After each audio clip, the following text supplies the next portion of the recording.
For 56 days in a row, violent anarchists have hijacked Portland and tried to burn its courthouse to the ground. These are not protesters, but organized groups that come in late at night to wreak havoc on the federal building. The mayor and governor have rejected the Trump administration's offer to help. How did we get here? How did we get so far in left field that a city would rather burn itself to the ground than receive help from an opposing political party? While Democrat and Republican leadership are starkly divided over the issue, I suggest that the American public is less divided than we think. Are we really debating whether we should have trained professionals keep our cities safe? Are we really debating whether we should allow mobs to smash and burn our buildings claiming it's political speech? Do we actually disagree that racism is ugly and has no place in our culture? I don't think so. Critics will say they're debating policies and that how one side implements policy is inherently biased. That approach seems logical, but it goes a step further. Coupled with the demand for discussion, groups are smashing and destroying our cities, telling us that if you try to protect your property or family, you're racist. That brings me back to my question. How did we get here?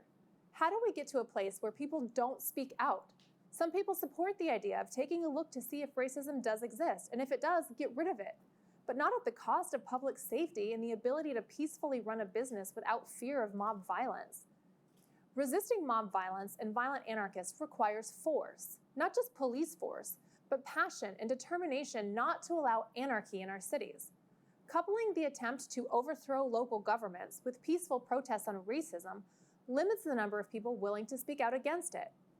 No one wants to be perceived as resisting unity or equality, so they pretend the riots are about racism.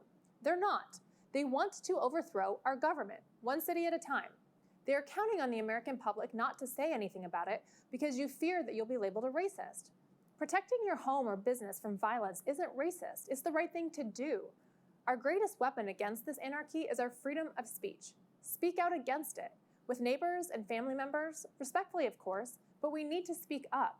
The reason the mob tries to disarm us of our weapon of speech is because they know that if we do speak, we'll realize there are more of us than them.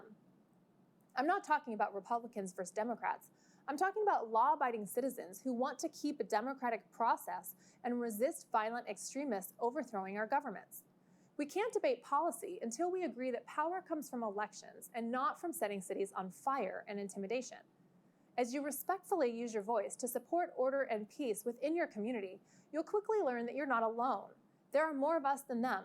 Whether they take your right to free speech by force or just scare you into not using it, the effect is the same. You can't speak freely.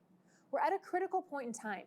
Use your voice. Condemn racism, but condemn violent anarchy as well. This is not the American way.